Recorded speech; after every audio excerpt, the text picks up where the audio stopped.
I love being able to rap on my beats without the backing vocals. Yeah. I love doing that. You know, I feel like a lot of artists, it showcases skill, and a lot of people, a lot of people, especially in the local scene, get scared of not having the backing vocals. Mm-hmm. But people, I've heard this at every Push the City I've gone to. Every time I've heard anyone be judged, like at a showcase or anything like that, people are like, I loved your stage presence. I loved your performance. You don't need the backing vocals. Yeah. And I feel like people are like, oh no, I need them because what if I screw up, or what if people don't care. I'm about to say 90% of the time people aren't even going to realize it. Yeah. Especially if you screw up or you run out of breath or whatever, take a deep breath, keep going, keep your rap going, and people will forget in an instant. Yeah. There we go. What is up, Roots crew? Welcome back to another episode, Rap Roots Media. We are here today with Derrick Shorter, the producer man. Tell everyone hello. Yes, sir. What's the word, everybody? How y'all doing? Hope y'all feeling good. So I wanted to ask every one of the guests, what is your origin story in the music space? How do you get involved in the production, the mixing and mastering, making music, creating music? Mm-hmm. How does that process come about? So I got started with it. I would say I was probably like 12 years old. I started writing. I started writing music. I think what made me want to start writing music was I listened to the Carter 3 when I was a kid. My dad used to have a whole bunch of just like Lil Wayne CDs that were burnt down from the computer or whatnot. And so what he would do was, like I said, just put all the albums in like burnt CDs or whatnot. So I think the Carter 3 was the one that actually got me to be like, okay, I want to really start writing. And so I began writing and trying to figure out like rhyme schemes and things like that. And then it got to a point, I think I was like 15, 16 at the time. And I'm like, okay, I don't want to pay for beats. You know what I'm saying? I don't want to go on YouTube and like pay for anything. So I said, okay, I'm going to learn how to start making my own beats. So I'm telling my mom and my dad, I'm like, I want to learn how to make beats or whatnot. And like, I really wanted to do it. And so lo and behold, they invested in me, which is the best thing they could have, I feel like they've done. You know, they bought me a laptop, drum machine, things like that. And so I was able to actually learn how to, make beats and, write to my own music and learn how to create songs instead of just like making long raps over beats on like YouTube and things like that. And so then it got to the point where, okay, now it's time to mix things, and another case of I don't want to pay for a whole bunch of stuff. I don't want to go to a whole bunch of engineers and I have to go back and be like, I don't like how this sounds and pay for another mix. So it sounds like your music career started just by you being frugal. Yes, basically. And basically it just like, it really just started just because I didn't want to, that, and I think because I wanted a certain sound that I really couldn't get from a lot of other people in other places. Yep. So I was like, I'm just going to create the sound. Absolutely. Myself. And same thing with mixing and everything. I like how I sound on a certain song, how I mix it. So that's how that became. Where does the name Producer Man come about? How does that the name and the brand come together? It's actually a kind of a new thing, you know.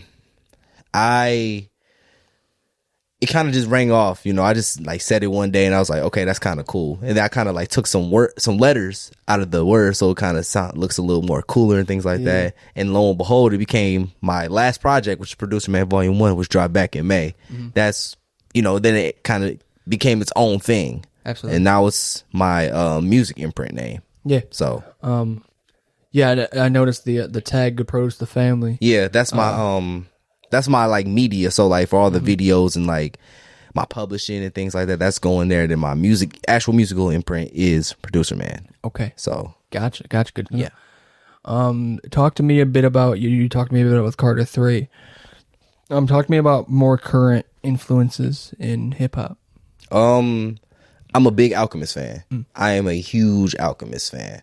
He definitely inspired me with all the samples and loops and chops that he does. Does have to be all modern inspirations? It can't be just like inspirations. Inspirations, period. Yeah, you can go, inspired by a lot of old Kanye beats, Jay Dilla, Dr. Dre, and the Neptunes too. Those are my like core inspirations for artists to look to for when I'm trying to create music. Gotcha. When do you? I know you talked to me a lot about sampling before we started. When When does like making just drum beats and things of that nature and just learning the process turn into like really learning how to sample? Because I know that's a difficult and different aspect of it. I think,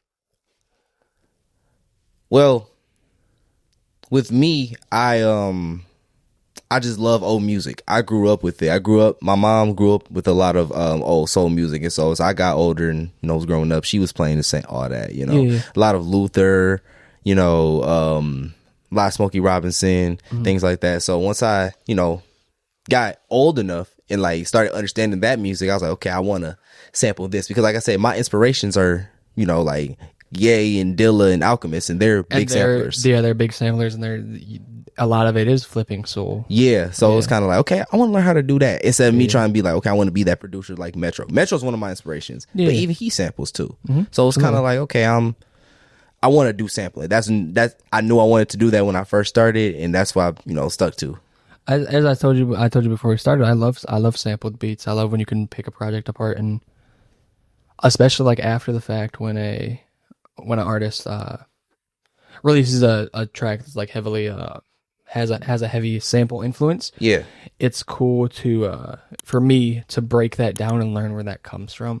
Like I talked to you about Blue World before we started. I had never heard The Four Freshmen before I heard the Mac Miller song Blue World, and then I go back, I listen to some of the tracks. They had covered Over the Rainbow. They had so many legendary songs of the time, and you've never heard their interpretation of that song because a lot of people aren't familiar. So it's cool to I through samples learn a lot about more different music because my family was super like classic rock and those types of things. So you don't really. That's just like a lot of heavy instrumentation and singing, screaming, jamming. Like that's the sound. But to learn samples and to be able to use that to grow my music taste has been an amazing thing for me, and it's something I really enjoy. I'm sure you've done a lot of samples. What you think is the favorite thing, whether it be a sound, a song, sample that you've taken? Ooh, I'm asking a big question. Yeah, that's a crazy question. I don't necessarily say I have a favorite, but I will say one of my favorite artists to sample is George Benson. I love sampling George Benson's music because his music is really full of.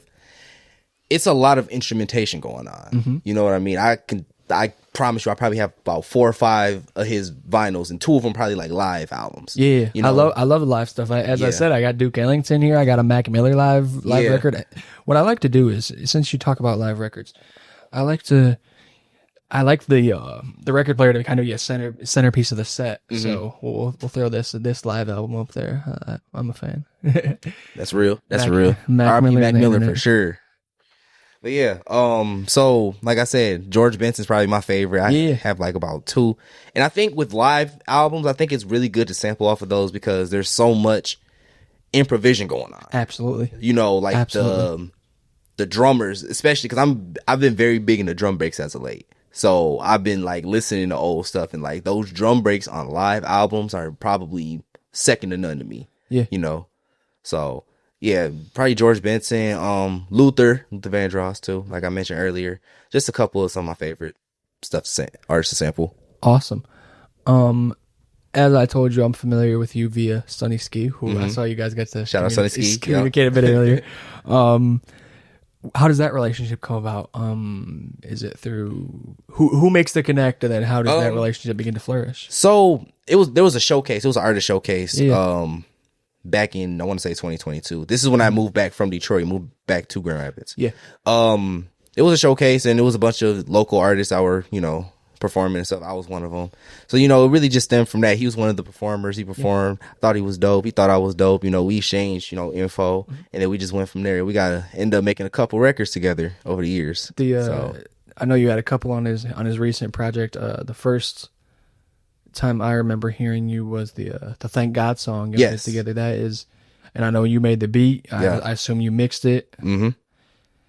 Doing all of that on a song, is it gratifying when you're not only the man in front of the camera, I'll say, or like on the track, but you're also behind the scenes producing the beat, mixing the record? Is it gratifying when that project finally comes to fruition? Because compared to like an artist who's just a songwriter and the singer or the rapper.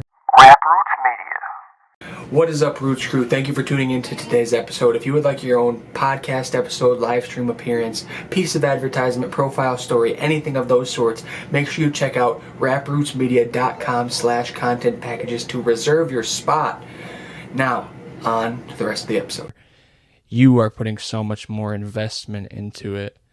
So is it more gratifying when a project comes out, or even just when a single comes out and it's like, damn, I put 30 hours into production and mixing and mastering and my verse. Is that a gratifying experience? Of course, yeah. One thing with me is I kind of look at it different. I don't look at myself as an engineer, honestly. I look at myself as a producer that just knows what he wants to hear. So if I mix something, it's gonna sound a certain way, and that could be like, I kid you not, I have like 10 mixes of probably every song that I've done, because it's like different drums or different melodies and things just like that. Figuring out what you want to hear. Yeah, and that's the thing, because it's like people I collaborate with, they get frustrated. It's like, you gonna drop the song? Like, what are you doing? It's like, dang, it sounded different last week. And now it's like, what's going on? You know?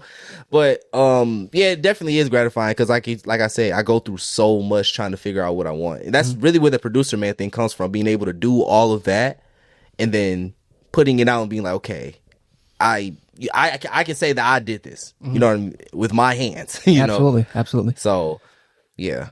Do you have anything signature? I know it's Good Produce the Family is like a part of the tag on your beats. Do you do anything else specific, instrumentation wise, to indicate this is a producer man beat? I made the beat. Other than the tag, no. But I feel like I've gotten to a place where I kind of can do any type of style of music, but you can tell it's still I did it, because I have a certain swing with my beats and my music. So for sure.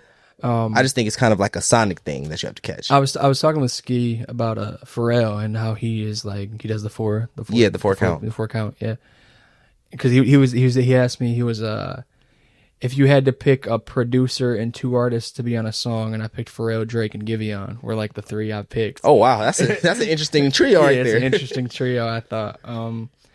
But I was talking to him about Pharrell and the four count, and how I think it's so interesting and so unique, and how not a lot of producers now in the modern era of hip hop do that. It's all just like the tag, and you know the name, and these people are so in front of the camera, and the producers are artists now. Like.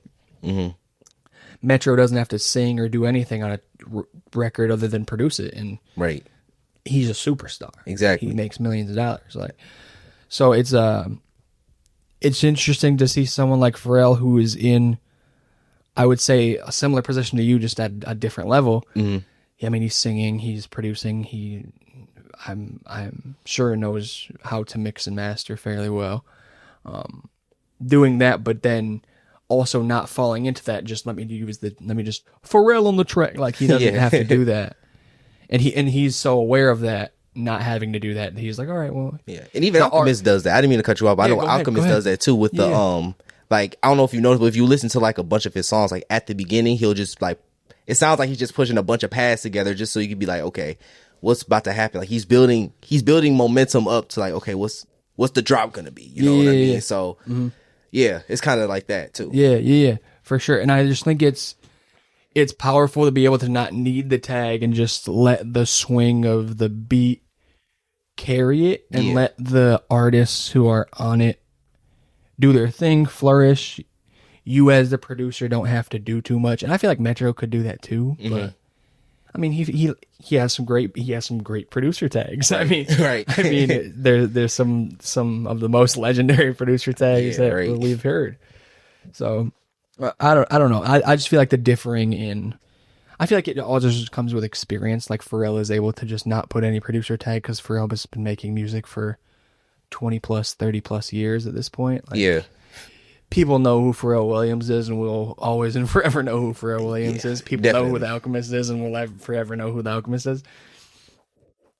But something I heard of what I've heard of your beats, they are very very catchy. I can hear the soul influence So I feel like you testing something like that would work well. Like even if it's just something simple sonically, would be cool. That'll be fire. Maybe I will try that. See, Yes. every producer I talked with them about like that, and not like even Crackalack. I'm not sure if you're familiar with him. He's a producer and he makes music videos and all that. He's in the Lansing area. Okay, but he makes beats and has made beats for like 20 years. I was like, have you ever thought about that? And he was like, well, it kind of depends on the artist. If the artist doesn't want the tag, I don't put the tag. If the artist does, then I do. Which I can understand. But I don't know. When you're that far in the game and people know you, and especially locally, I feel like people know you like in the local scene, so they'll pay for, man, I just want this, I just want the swing the soul that your beats have. Like I don't need the good produce the family tag, because people will know just based on how this sounds. They'll know it's you. Like I feel like that could be a great way to, build your brand in a different way. Yeah.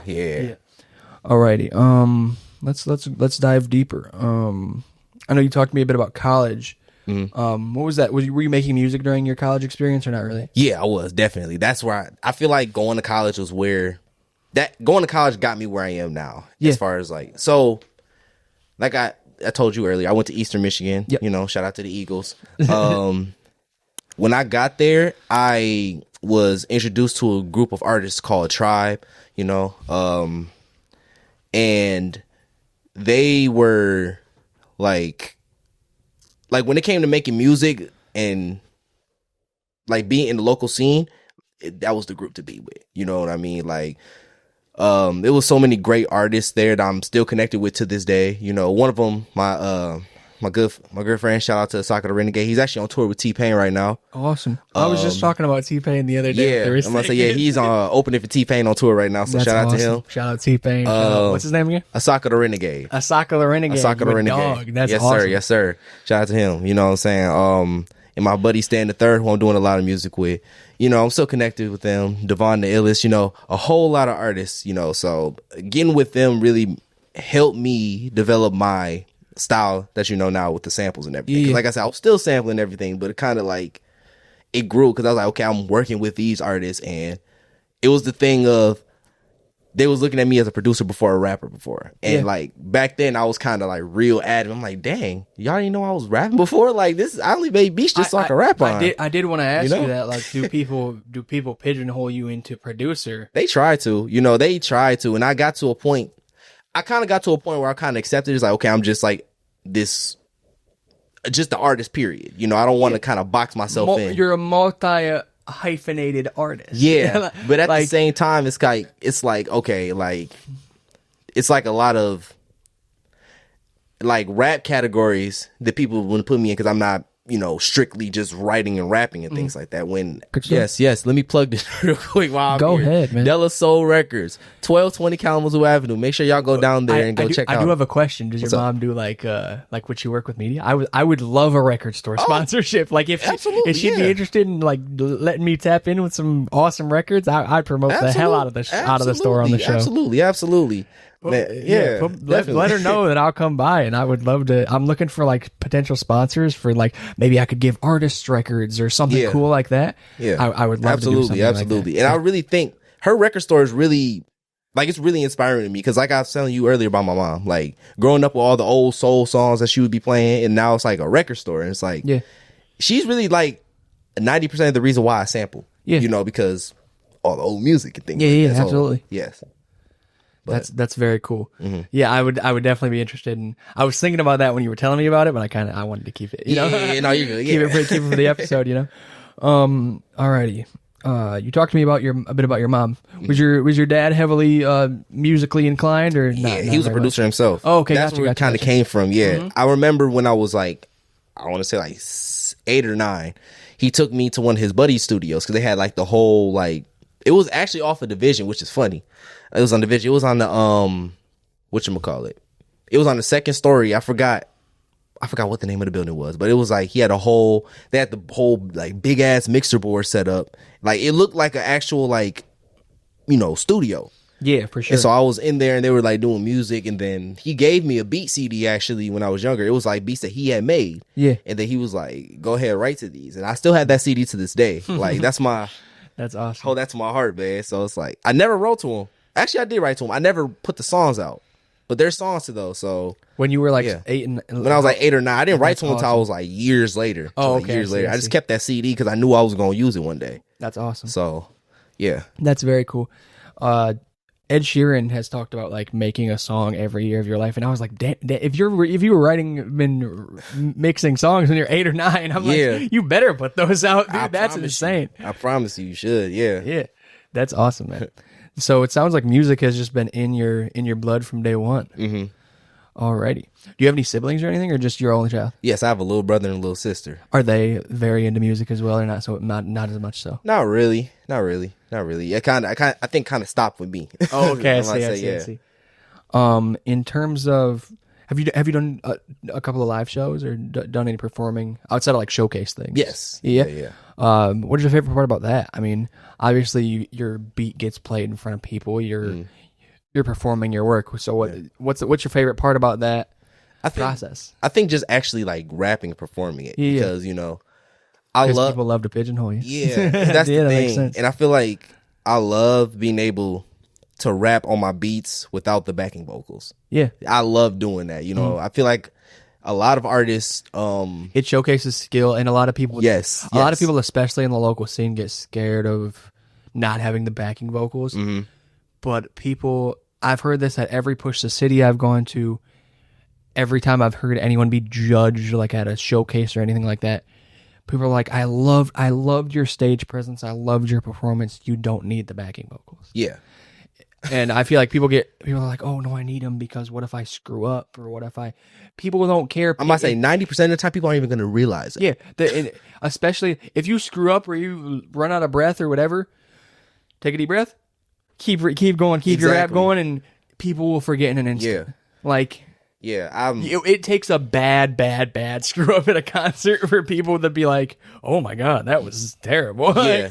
Like I said, a lot of people won't even recognize it because it's the first time hearing the song too.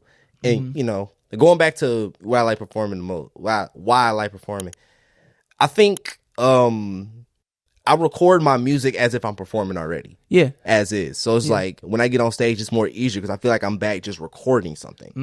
So it's kind of like, okay, I'm just keep rapping. That recording energy, or that performing energy, even when you're recording. Yeah. The only difference is you're doing it with like towards people. Yeah. You're just looking at people and you're trying to get them to understand you. So that's the only difference for me. Yeah. But, so awesome. Love it. Alrighty. I feel like I've asked some great questions here. Coming sort of unprepared. Alrighty, let's chat more. So you talked to me about Alchemist, some hip hop influences. You want to talk to me about some of your favorite albums? I know you said your mom is very invested in some of the soul stuff. And then you talked to me about the Carter 3 earlier. So if you want to tell me some of your favorite albums, that would be a great one. Okay. I'm not gonna lie. I'm gonna put myself in here. Producer Man Volume 1 absolutely is one of my favorite albums ever. Tell him. I'm not just because I did it, but it's like I feel like I was in a place of like being able to. I feel like I was better at communicating this time around. Like I feel like I was better at speaking from the heart. You know what I'm saying? Because a lot of things have happened, so I feel like it's been like easier to do that. So I'll say that. As we get older, it becomes easier to. I feel like as men, as we grow older, it becomes easier to speak on your emotions. I mean, at least for some people. Yeah, I'm about to say, I don't want to say it's easy. I feel like it's easier for me to do on the song as compared to like doing it in like as a creative outlet is what I'm saying. It's a lot easier because it's like, okay, you're experiencing more as you get older. Yeah. And so it's like, okay, it's getting a little bit easier to be like, okay, this is what happened and this is what happened. Yeah. And all you have to do is just make it rhyme now. Mm-hmm. So absolutely. So Producer Man, of course, The College Dropout, Forest Hills Drive. Yep. Legendary. Yes. Reasonable Doubt. And I think one more album that I think really inspired me a lot is, I'd say,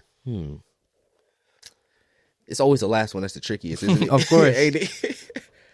If you give 3, the 3 spot's the hardest. If you give 5, the 5 spot's the hardest. If you give 2, the second one's the hardest. Yeah, fifth one. That's the most different. I guess I'd say The Cool by Lupe Fiasco. That's like one that I one. like that album. That's nice. That's nice. Alrighty. Talk to me about albums. I saw the video, the Thank God music video with Sonny Ski. Have you done other music videos? Yes, I've done a lot. What? Oh, awesome. I've done a lot. I'm not super familiar, so I like to just ask artists, because if I ask you, hey, what's your favorite music video you've done, and then they're like, I haven't done any, and I'm like, no, I've done a couple. Awesome. So what's that process like?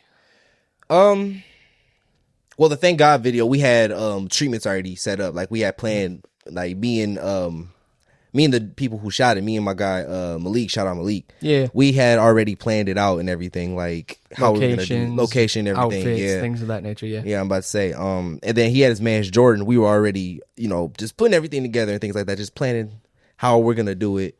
It usually does not go like that. The directors do not come with me with a concept. Usually it's me telling people this is how I'm gonna do it.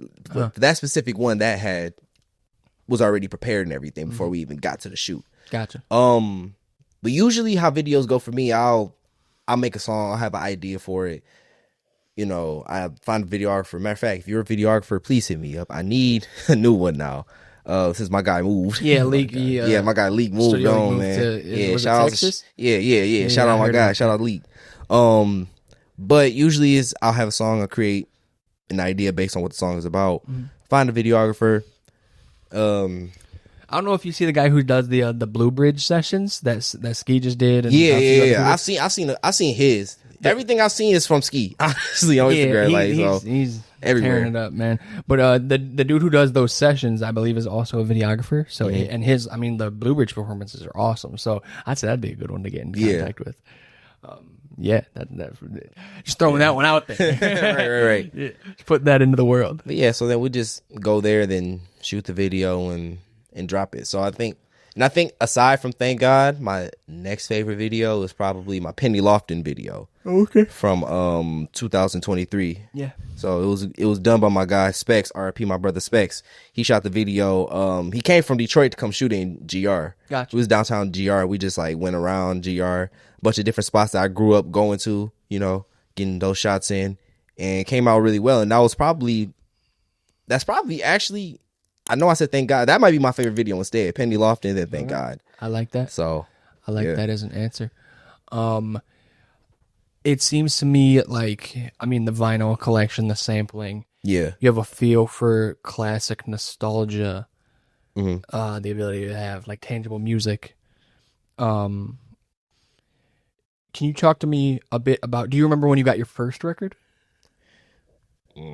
Yes, actually, because it wasn't that long ago. Okay, yeah. So like I said, my mom opened a record store.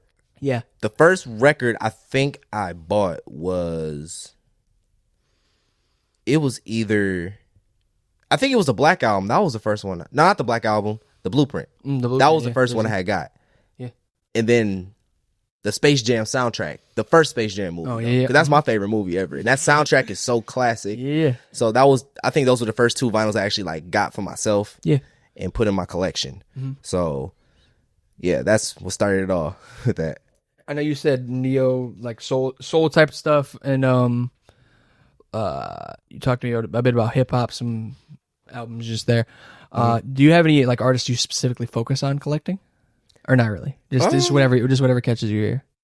Not right now. I don't know. I just get whatever catches my ear, And it's funny because when it comes to sampling off of vinyl, I'll find a song on YouTube and it's easy to rip the MP3 off of there, but I want to go find a vinyl because I want that authentic so much sound. Better. It sounds so much better. I want that rich, warm sound in my stuff, in my beats. So that's a part of why it sounds so crisp and clean, is because if you hear a song on YouTube, are you gonna go find the vinyl and go buy it? Most of the time I will. Yeah. If I can't access the vinyl, there's no way I can buy it. I'll just skip it. I'll just rip it off of here and just take what I want. Because I'll have a stem splitter and I'll take what I want from that sample and just chop it from there. Those are cool. Yeah, the stem splitters. Those are awesome. Yeah. Yeah. Vinyl collection. I got this the year I graduated high school, which was 2022. I had Mac Miller's Swimming for a while. but I didn't have a record player to play it on. And then I got this for Christmas one year, and I've just been collecting ever since. Right. And with Rap Roots Media, the record or the logo is a record.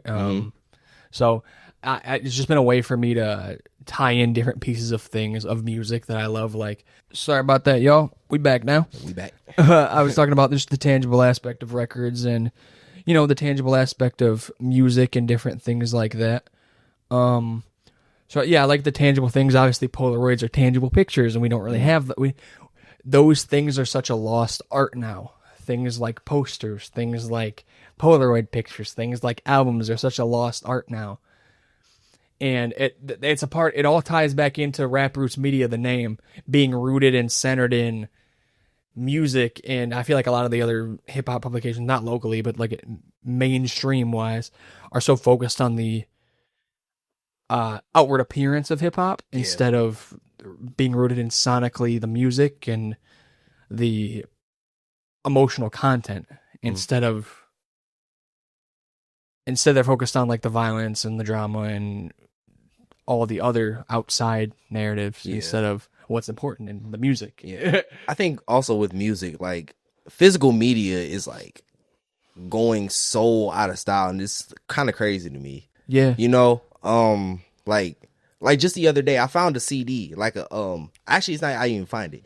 In one of my vinyls, I have an 808s and Heartbreak vinyl. Yeah. And it comes with the actual like CD from it, because it's like the actual vinyl from when the album came out. Yeah. So there's the actual like physical CD in there. Yep. So it's like, and I was thinking to myself the other day, I'm like, we really don't cherish like CDs and physical media like that no more. Because like you even go in the cars, like you go in a car, they don't have CD players anymore. No. You know, and like I don't know. But like I said, I'm glad because there's a resurrection of vinyls that's coming back. You know, everybody's collecting vinyl now. I did a sales pitch for one of my sales classes, and it was about record players.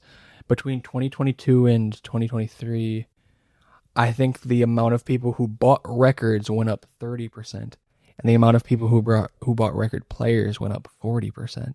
See, that's crazy. But it also said that the amount of people that have records that don't own a record player was 50%, which I thought it was crazy. What are you going to do with it? I guess just hold on to it as a collectible, but I might say, because I know there's some people that actually like have vinyl walls, like they'll put vinyl to put on their walls, but they don't have a record player. Yeah, that's why I feel like I need to come to Del Sol Records to get you a record player. If you don't have one. De La Soul, I would love to do a type of deal with your mom's store if we could like give a record to an artist if like they have a favorite album. Yeah, like ask them, hey, what's your favorite album, and we could get them that favorite album on the show, like a Nardwuar type of deal where he hands people the records. I feel like that would be an awesome addition to the show. Yeah, De La Soul Records, let's get it. If you could put me in contact, I would love to chat with you further. Absolutely. Definitely. Awesome. We've talked a ton about records, a ton about sampling, a ton about your career. What is next for you in terms of music projects, singles? What's coming next? What's down the pipe? Okay, right now I'm working on another project. I'm working on I don't know if I'm gonna call it Producer Man Volume 2 yet, but I'm working on it right now. Yeah. Actually, I'm hosting a Producer Man live soon at De La Soul Records on November 1st. Awesome. That's kind of like a built-in performance spot. That's dope. It's kind of like a I'm just gonna be there, just playing new music, you know, performing. Might do a little beat cook up live too, you know, like I did last time. Too, because I assume your mom's not gonna make you pay to perform and turn up. So yeah, we're gonna do that. And right now I'm just working on building Producer Man and Good Produce TV. Right now I'm locking in with a couple artists, things like that. You know, just working on their projects, and I'm trying to get into more of the background as far as like writing and doing songs for other people. Yeah, you know, doing demos, because I have a lot of songs just sitting around. I'm probably not going to use, but I feel like it'll benefit somebody else's career. So I'm just working on that, and yeah, just a lot of everything, every single possible opportunity in the music space. You're taking it. Yes, I'm trying to be that's amazing. Very multifaceted with this thing. So. He used it the right way. There we go. We did it. Yeah. We made it. Yeah. Man, there we go. That's fantastic. And plus, it sounds like your frugal nature of not wanting to pay for beats, not wanting to pay for mixing, and now you don't have to pay for a place to perform. Yeah, so it's like, all right, I think I got this under control now. That's fantastic, man. Yeah. That's awesome. Hey, I think it's only a matter of time before you're selling out tours and doing those kind of things. Yeah, that's the goal, man. I hope so, man. I mean, with the way you're moving, one of the things is going to pop. Mm-hmm. Absolutely. Like the songwriting, the performance aspect of it, the actual rapping and recording of it, the production, the mixing, the mastering, one of those things is going to get the recognition it deserves and is going to put you on a national stage. Right. Absolutely. Appreciate it. Absolutely, man. People who do multiple different things in the music space, I won't say it's easy to do just one because it's not, but to be multifaceted, it's busy. That's an understatement. It's an understatement, absolutely. And I know, I'm sure Yeah. you told me you work, you have a full-time job outside of the music thing. So to be able to do all those things outside of that and have the forethought to say, I'm not going to use these songs, let me give them to other people. Mm-hmm. I mean, that's just cake. I mean, that's doing everything you possibly can. Trying to, man. You know, just don't want to be, like I said, I don't want to be boxed into one thing, even though people would do that to you. I don't want to be people they always do that to you, and people will always hate for the sense of it. Or you're doing something, let me hate. You're not doing something, let me hate. You're a bum. Here's the thing: you're a bum if you don't do anything. Basically, yeah. If you do something, you're corny. If you do something well, you switched up. Yeah. Those are the three elements of how people act. Yeah. And like, I mean, you know, no matter what you do, people gonna have something to say. Absolutely. Honestly. Always. So just do it. Like, that sounds very cliche, and it might sound corny to some, but it's like, hey, the sooner you take the opportunity, and like I was just talking with Sonny about this earlier, I've invested a ton of money into my brand. My parents and family have invested a ton of money into my brand. My girlfriend has invested a ton of money into my brand. I'm sure your family has played a role. You said at the beginning they invested in you. If you have that support system, use it. If you don't have that support system, you can find a way to make it work regardless. Yeah. It's like there's BandLab out there, like, and that can be run on any type of computer, and like you can find a way to make good music. You can buy a cheap mic like this and make content and make it great. And you have the world at your fingertips with any smartphone you have. Literally, like I don't know, like people just, I feel like sometimes people just don't want to do stuff. You know, like they'll say, oh, I want to do this, I want to do that. But it's like, when it comes to putting the grunt work forth, that's when people give up, because how I look at it is there's two things. They're scared of how people externally or family wise are going to react to their whatever their passion project is, or they're scared of how they're going to feel when. Alrighty, yeah, we were just talking about the computer died, so we're going to finish up on the phones because we were almost done. I was basically just simply find a way to make it happen. Your social anxiety is always going to be scary. The way people react is always going to be scary. I'm still scared of it, and I've been doing this for over a year. I'm sure you're still scared of certain things about the process, or new things about the process, and so it's always going to be an obstacle. There's always going to be hoops to climb in a passion, in life, in everything. So I think exactly what you said. Just do it. You just do it scared. Yeah, just do it scared. That's an amazing quote. Like, honestly, just do it scared. That's what my parents always told me. Do it scared. So, yeah. Yeah. And if you do it scared, you'll most likely do it very strategically because you're scared. Yeah, you don't want to fall, so you're going to pay careful attention to what you do. Attention to detail is a huge thing. Yeah, for sure. So, I feel like we've had a great conversation. I'm sorry the computer died. No, you're good. We're good. Hey, we're still rocking out. Yeah, we're still rocking out. It's all good. I wanted to let you do what you do, tell the people where to find you, tell the people all of your good producer man, good produce, all the things. Tell them all about it. All right, y'all. So you can follow me everywhere. My social media, my main account is Derrick Shorter. Instagram, Twitter, Facebook, whatever. DERRICK Shorter, SHORTER with the underscore. And you can also follow my brands on Instagram at PRDCRMAN, at PRDCRMAN Sound, and then my brand, the other one, Good Produce TV, at Good Produce TV. Awesome. Yep. Roots Crew, thank you for turning in. No, I have been tongue-tied today. Man, me both. Thank you, Roots Crew, for tuning into this episode. We've been filming a bunch of interviews this week and weekend. Thank you for coming on the show, Derrick. We appreciate you for coming on. If you're an artist and you want an interview or the opportunity to be on a live stream, a profile story, advertising and local spins, Rap Roots Media can provide you all of those things with our content packages. RapRootsMedia.com/content packages. If you want to check out any of our videos, they're up there. Any of our stories, they're up there. Everything you could find Rap Roots Media-wise is on RapRootsMedia.com. If you're an artist, like I said, check out the content packages, RapRootsMedia.com/content packages. You can find us everywhere on social media at Rap Roots Media. We thank you for tuning in. We appreciate all of you. Like, comment, subscribe, do your thing. We're going to keep making the content. We're going to keep making it happen with artists all over the state of Michigan, all over the country. We're going to take Michigan to new heights, make us a hip-hop hub city. That's my goal.